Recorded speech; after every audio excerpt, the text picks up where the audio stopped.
I'd say thank you, Grace of Heaven, the Grandmasters, predecessor, transmitters, lecturers, and all of you for this opportunity to present this topic. So, because it's such a controversial topic, I'll say, please note that this topic is not in any way glorifying, promoting, or criticizing either Buddhism, Christianity, or religions for that matter. At most, we all know that all religions are and is a manifestation of Tao. Therefore, I ask that we all understand that this topic is basically to share information on the subject in this topic and to help those of us with religious background and Christian belief the difference and similarities between both spiritual beings. So, if I should say anything that is contrary to what you have learned or was taught in your churches, please feel free to ask any questions at any time.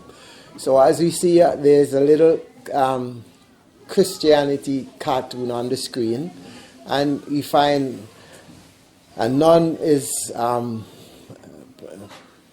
trying to speak to another person who has passed away with her, and she actually was sent or on her way to hell, while the other person is going on to heaven because he actually repent his sins at the last moment. This is actually saying that in Christianity, where a person can do lots of evil, and at the end of their lives they could say they could ask for forgiveness, or especially in some religions they say absolution, and you are forgiven all your sins, and it's taught that you would be able to go to heaven no matter what your crimes or the lifestyle that you have lived. So then you have, I reckon this is the next part is actually showing where some say Jesus speaking to God as the cartoonists sort of relate. But like I was saying, the middle cartoon is like the artist sort of portraying Jesus speaking to God, and Jesus is negotiating with God to soften the rules. But there's a saying that if it's not written, it's not said. So God is telling Jesus that no, he can't change his rules because it is written. So if it is written according to this cartoonist, then how is it that we still have all these little things happening, and churches are still actually preaching something that is contrary to this, let's say, this cartoon, what this cartoon is portraying? So there's this in the book of Genesis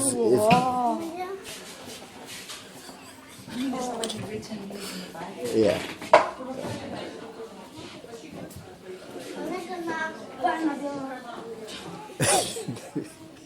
Right, but it says open by describing how God created the heavens and the earth, and in Revelation concludes by anticipating the creation of a new world and a new earth.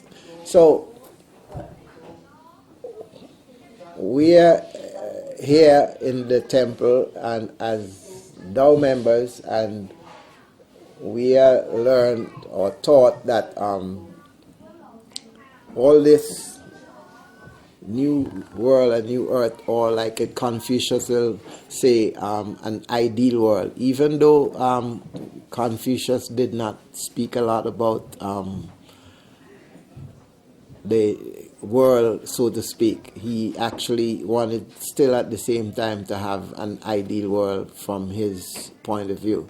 But religion sort of wanted to say that this world, as what it is, and we can you're just going to pass away, and and that's it. When you're on this earth, that is it.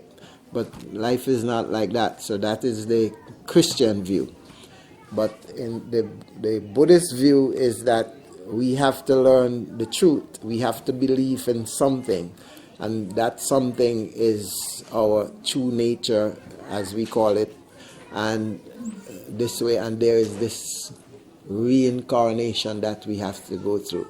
So what should we believe? Yes, we have our own belief, but I'm just speaking about from this point of view on what it was written. So we cannot think, or we have to have this knowledge or to help others who come to our temple. So when they have these teachings, so that they will know that how it really works. Because it's very difficult, at least with me, I find it very difficult to convince people to come to the temple because they are so engrossed in the teachings in their religion. So they believe that there is no reincarnation and that you can live your life to the fullest, as they say. And when you feel the time is right, you would ask for forgiveness for your sins and you would be going to heaven. So, and it don't really work that way. Well, yeah, okay. Well, I mean, that's essentially getting redemption, right? Redemption is, it's a requirement. You need to have redemption regardless. Okay, so, but it's a question of whether that's sufficient to, transcend or, the... whatever they call it, get deliverance. Okay, now, yeah. So I mean, in Christianity, the thing is, you can say it's kind of simplified. I mean, they simplified things. Okay, it's oversimplified, and so they leave out the parts about karma. Okay, causality. Okay, even though Jesus does talk about it a little bit. What you sow, so shall you reap. Right. Okay, Yeah. so they kind of gloss that over, and they don't really go into that. So, but whereas in Buddhism, obviously that's a kind of a central theme, and that's very important. Mm-hmm. So, unfortunately, so because they've missed that part, then it's easy. Then it becomes easy. Right. Yeah. I believe in Jesus, my Savior, Exactly. and everything is okay. Right. Yeah. All right. See, that's oversimplification, and it's misleading. Yeah. It's misleading because causality, and that's what leads to incarnation. So causality, you can say it's like the dynamics, the workings, you can say the quote unquote rule. You can say the rule of existence, of all being, of all existence. Okay. Now, just because you have Jesus as your Savior or whatever, doesn't mean that you throw out all those rules out the window. It still applies. Okay? It still applies. So and that's what makes it fair. That's what makes it quote unquote fair. Because then that means, those poor people who never heard of Jesus or never had the opportunity, then you mean to tell me that their souls are condemned forever in hell? That's so unfair. So whoever set up that rule is unfair. It's unjust. Yeah. Think about it. Think about it. Yeah. Right? Think about it. So, right. So that's why, causality is actually fair. It applies to everybody. Regardless. Yeah. Buddha ever said there's no right or wrong. The only thing is causality. Causality, yeah. See? So then, if we look on all the, let's say we go back because it's New York, so we have the experience, and we look at 9/11 and the people who actually created this act. So my question to you is, if those people who created this act was able, afterwards, before they leave this earthly existence, so they realize, okay, this is the end. If they have a few seconds before, or minutes, and they could say, whatever they're going, how they put it, but let's say from a Christian point of view, say, Father, forgive me all my sins. So are we saying that these perpetrators will be going to heaven or are in heaven after committing this act. So That's so wrong. See, that's why Yeah. proper view is it's key. key. Yeah. If you don't have the proper view, you have those views. You Yeah. have those crazy views. Yeah. That, oh, I could slaughter 1 million people, but then at the very end, the last second before I die, I ask for forgiveness, and I'm saved. Yeah. That's ridiculous. Yeah. Yes, Claudia. Because there's a part that says, forgive them for they do not know when Right. they do this, right? And I've heard that everything is already like karma. So two people meet in a corner and one shoots the other, like that was their karma. Like, and so then if there is no judgment either. And so I guess that this Buddha nature is something that's natural. Yeah. Be careful. No, I'm not. I'm just but- putting out things that I see along the way. People have a tendency, once again, that's why it's proper view, understanding is Yeah. very important. People have a tendency to view karma as predestined. Yeah. Everything is set. You gotta be careful. That's not true. That's not a true, proper understanding of what karma means. Right now, what causality. Doesn't mean everything is preset. It just means that there are conditions that gives rise. So here's an example. A human being still has a free will. Even animals have free will. Okay, they can run about. That's why plants don't have free will because they have that volition or intent, conscious intent, conscientious intent or conscious intent to say, oh, I can do this or I can do that or I want to do this. I want to go to here or that. You get it? Okay. So to say that a person got shot, whatever or whatever, something bad. It's not.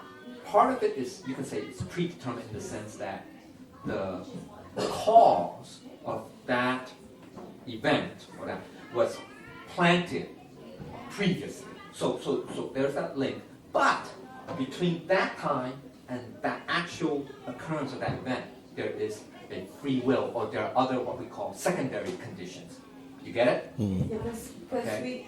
since when we come here and we receive the Tao, we're told that our debtors, like, the Buddhas are there, like, asking for our debtors to, like, they're standing for us, and that can help to. I just wanted to say something really about why is it meant? It's not a question actually. Like, but I was thinking about the Buddha, and they say he was enlightened under the Bodhi tree or whatever. Like the tree is, and then the flower sermon, the flower was shown. And then the more they study as human beings, the more they find that we are made out of what flowers are made out of. And, like the same essence we have. And when we eat the plant, that becomes our DNA, like it's the same DNA. So anyway, just wanted to put that out there about just standing for plants. Even though I know they're not. We should not get too hung up or stuck on these images. Yeah, Bodhi tree. It has to be called Bodhi tree. But it could be another tree. It could be an oak tree. No, the flower I was is just saying, like, it's what symbolism. is that? It's a It's- symbolism. I understand, Right, and that's it's a what I'm saying. symbolism. So that's why we That's should simple. not get too hung up or attached. And that's the key word. Attached or cling to say, oh, let's find any specific hidden meaning behind it's a flower, but that flower, so maybe the flowers, genes or DNA, and humans are the same, blah blah blah. Don't go into that. Don't go down that path. That's barking up the wrong tree. Okay. So do not. See, that's why people get hung up. Say, oh, there's a halo. There's a halo around Buddha. Don't get hung up on those. Those things are just nothing more than the infinite possible manifestations or namanakaya of our Buddha nature. So don't get hung up on that. Okay? Yeah. I just want to say with some of the Christian people, friends that I've met, like they have an issue with the Buddha, like this, idolizing any sort of statue, whether it's Krishna or Buddha or even Jesus, the form of Jesus that some people carry.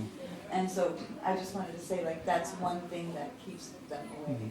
Yeah. Well, that's true, because in a Buddhist temple or any religion, they do idolize They- the cross. or even the cross, whatever. So yeah, that's that's religion. I mean, they're missing the real teaching, the real point. It's not to idolize them. It's to follow their Follow way, the way, practice yeah. their way, Yeah, right? it's That's really what they respect. want. Yeah. But you respect them, of course. You respect. So it's a form, yes. So we're saying technically, from an purely external point of view, you can say from a scientific reasoning point of view, that people are bowing in front of a statue. That is true. Yeah. That is true. Technically, that's true. But they fail to understand what's the intention behind it, or what's the reason behind it. Okay, it's not that I'm worshiping this clay statue or something like that, or I'm praying to it. That's why we have to understand Buddha nature. What is the Buddha nature? Yeah. That's why we have these classes, is to go beyond these forms, right? Remember, Buddha explicitly said in the Diamond Sutra, among other sutras, says, all forms are wrong, right? So yes, but we are doing this as a sign of respect from the external point of view, just like you respect your parents. You say hello to them, you say goodbye, you take care of them, right?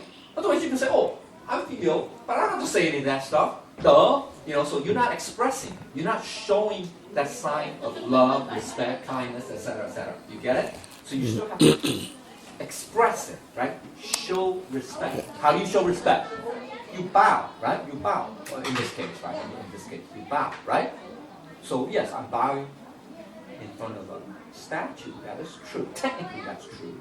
But the reasoning behind it, and that's what's key. That's why it's proper view. Once again, it goes down to proper view or correct view, whatever. Correct understanding is that you are just showing respect. That's all. Now, technically, I could say I could bow in front of a mountain. Okay, that's true too. You could do that too. You could do that too. You could do that. So that's why ultimately, at a higher, but that's just at a base level. Okay, understand? Because we have to work our way up. We cannot be enlightened, in one instant. Okay, we're not yet Buddhas or at that level. Okay, so we have to understand we start from place, just like you start with filial piety. You start with that. That's a starting point. Okay, but then you have to go to the next level, You know, get that? It's the ultimate level. There's no form. There's no total equanimity, right? No foreign images, right? All that stuff. Yeah, then that's the highest level, right? Okay. Right. Yeah, I mean, the form is just, it's like the first step. I mean, it's for most people, because they're familiar with the forms, they're familiar or attached with the forms, right? And then, but really, it's actually, we respect them, but also recognizing the Buddha's within us. It's not So outside, it's not inside, that yeah. out there. It's the Buddha's actually inside. And so that's why, you don't need to bow in front of the statues. You can bow anywhere. It doesn't matter. That doesn't matter. It's Whatever. bowing, respecting our own Buddha nature. Yeah. So in other words, is to say, if we run into that sort of problem, we could say we are not bowing to the statues. We are in front of the statues, but each bow is to ourselves, because like Lecture Kai says, the Buddha inside of us is what we are bowing to, not the statues. Well, the bowing, the actual, you can say rituals in this case, rituals, okay, or any religious rituals.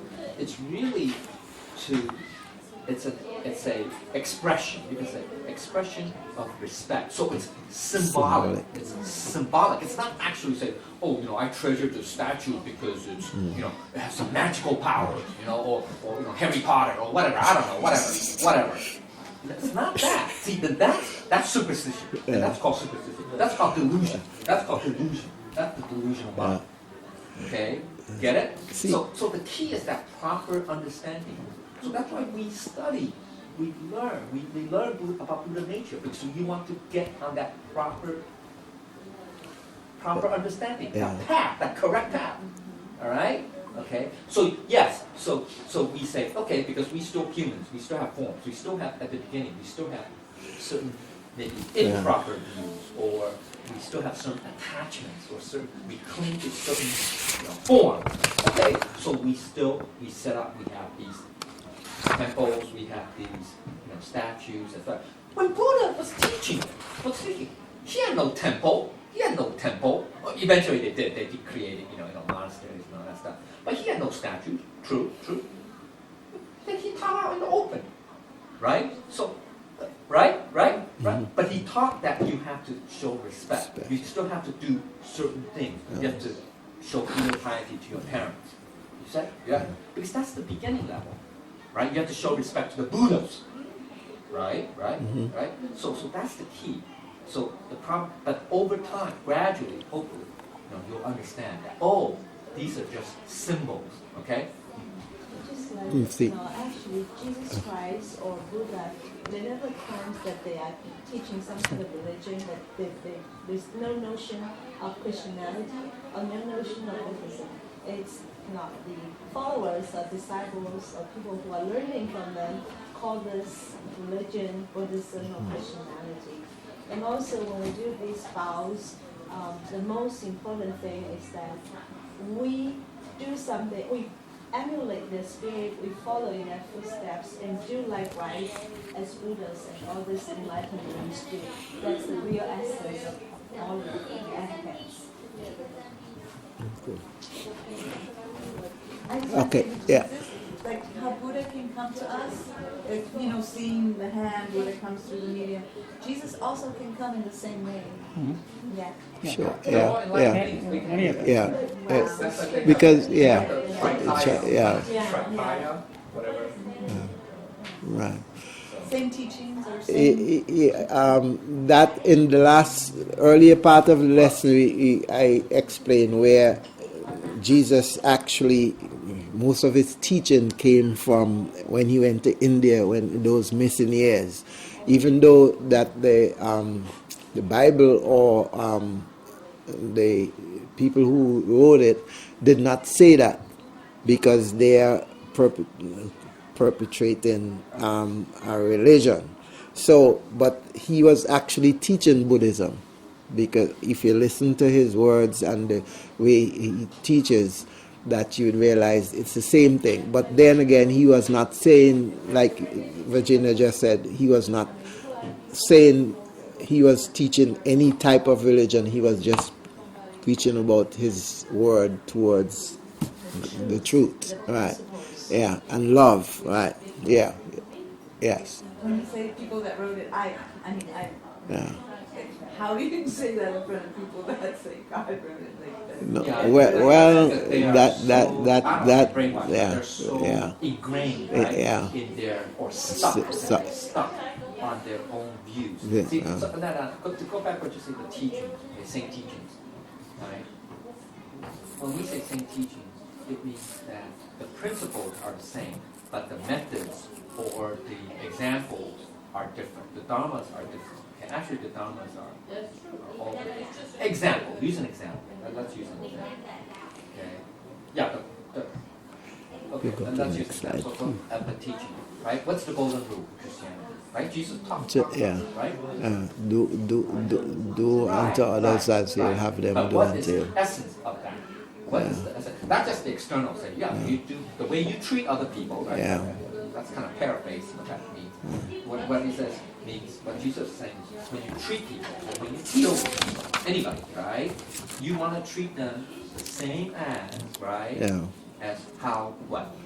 You want to be treated. Others, right? Yeah. More or less. That's more or less what it means. So what's the implication of that? It's not that, oh yeah, fair, equity, that's true.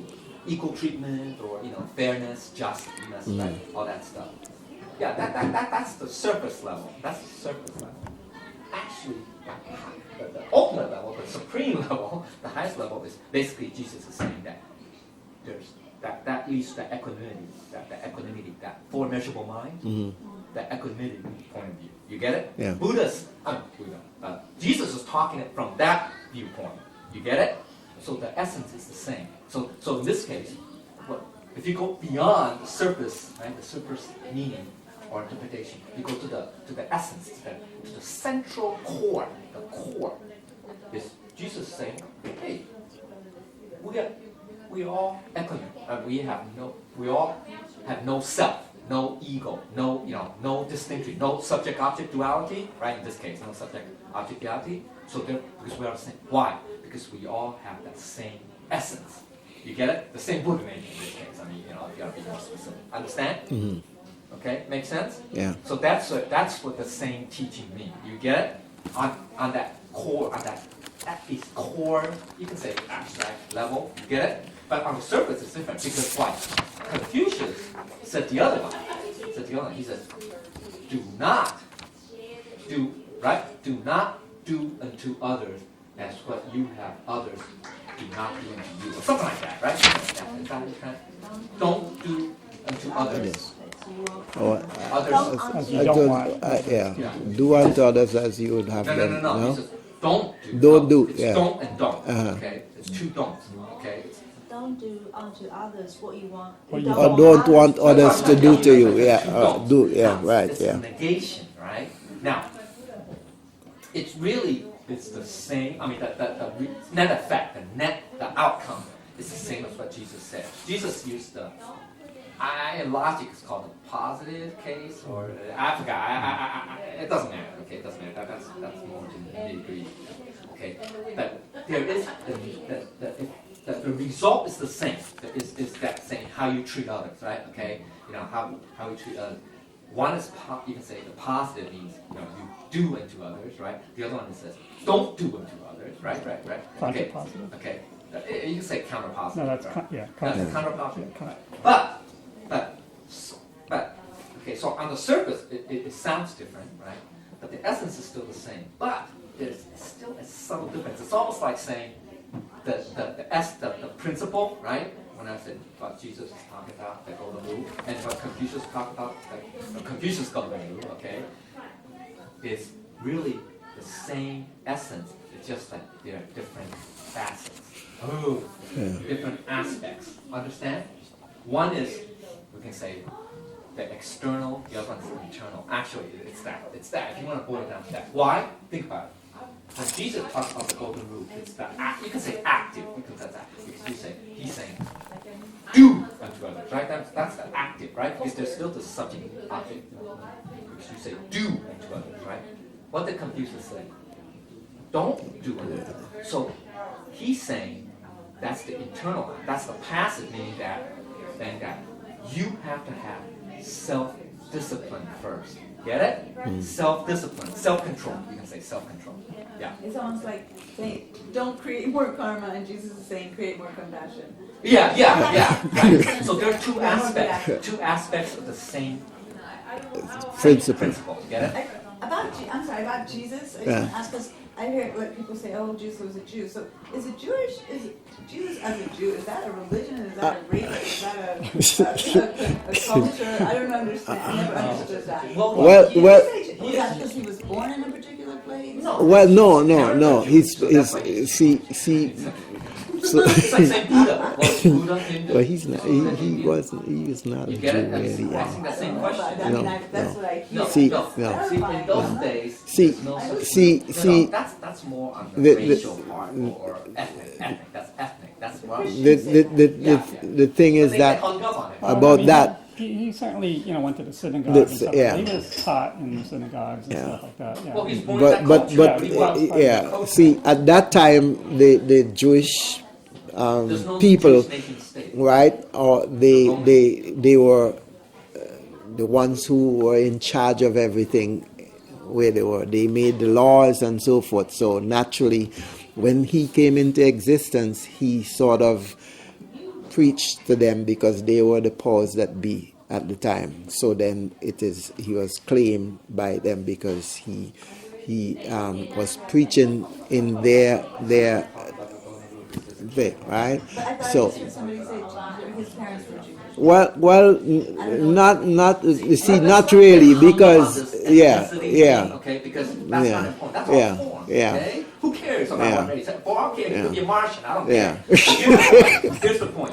I want to Yeah. get back to this Yeah. golden rule because this is very important. Yeah. You have to understand this. That's why if we really want to further our progress Yeah. on understanding the Buddha nature, this is one of the key distinction, key learning points. Okay, that we have to know. Now, some people say on the surface, we say, oh, Jesus is they say do compassion or do good to others. Yeah, that's active, right? That's active. You're proactive, right? You're doing something good, right? Okay, not bad, right? You're doing something good, right? Because you don't want them to do. You want to be treated the same, right? Okay, so it's got to be good, right? Okay, and then on the other hand, Confucius say don't do things. Okay, so it sounds negative. It sounds like, oh yeah, what is this that I don't want to do? Therefore, do bad things because you don't want them to do the same thing to you, right? So it's like one seems to be positive, active, the other one seems to be negative, Negative, yeah. passive. Be careful.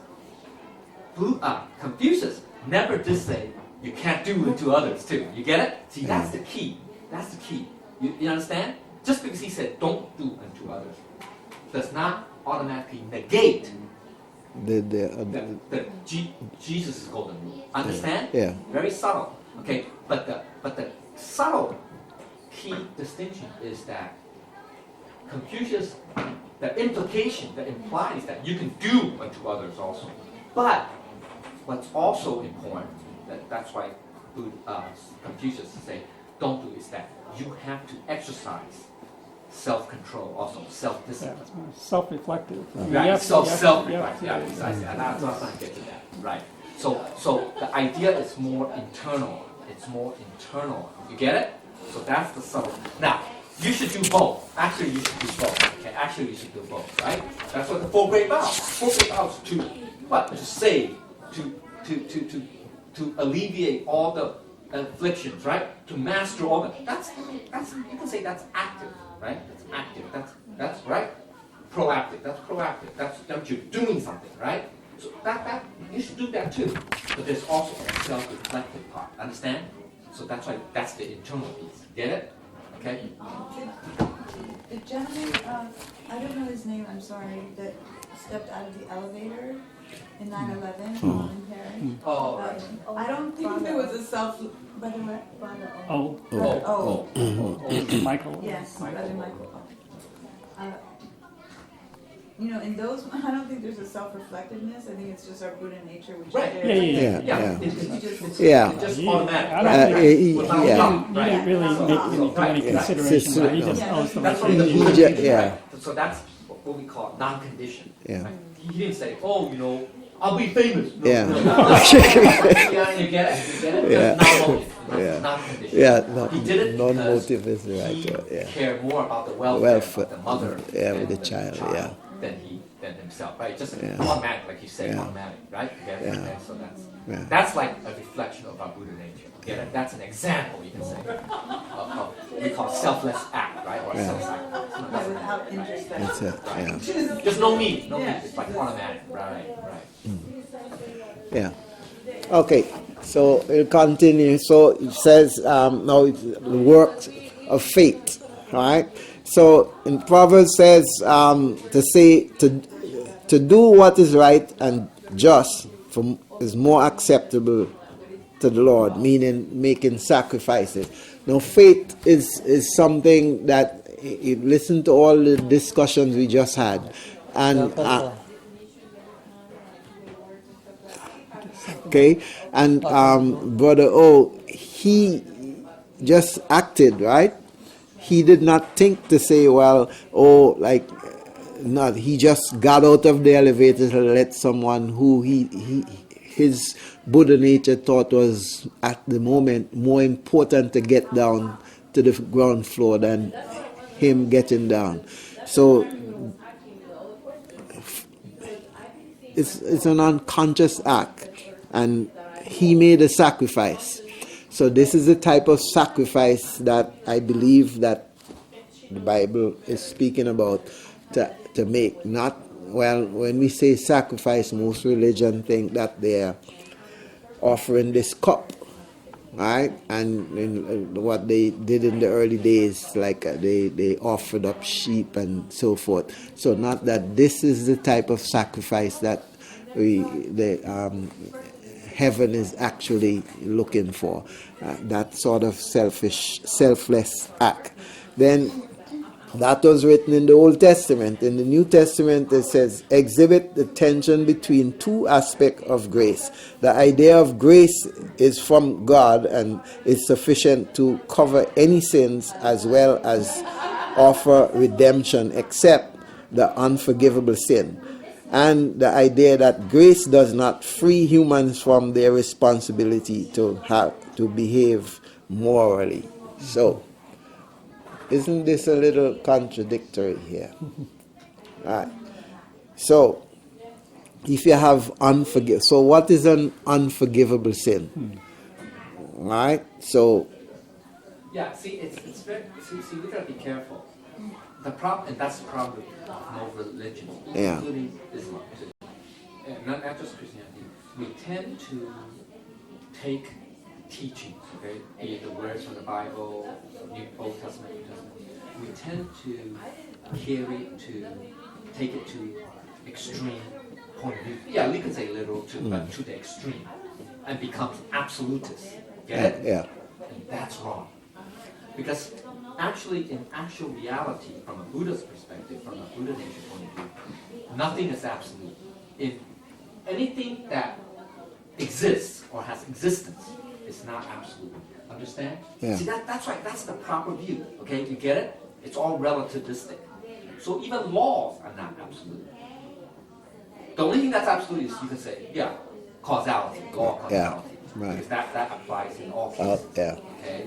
But other than that, or your Buddha nature, you can say our essence, the oneness, essence, whatever. That's absolute. Yes, because it's unconditioned. Remember? Yeah. It's unconditioned. But everything else is conditioned. That means it's what? It's subject to conditions, or it's dependent. It's dependent on something. Get it? So these notions of laws or laws of nature, it's still conditioned. Even our nature, laws of nature, is still conditioned. Understand? The reason why we have 4 seasons, right? You could say the law of nature. It's because the Earth rotates at a certain angle around the sun. If the Earth doesn't rotate around the sun, then you're not going to have 4 seasons. Get it? So therefore, the laws of nature, quote unquote, are different. Get it? So there's no absolute law of nature. Even physics, even in physics, we say, the what's that type called? Supergut theory or whatever they call it, the grand unified field theory or whatever the heck. So you're trying to get that absolute. That's not absolute. And they don't understand. Scientists don't understand that. That's why that's why science, like everything else in this physical realm, is always relativistic. That's why it's continuous. Science will never hit a point where they say, "Oh, we have a super law that governs everything." Wrong. That's wrong. See, that's an absolutist view. Understand? 边见 becomes 边见, extreme. That's why Buddha said, those are the two.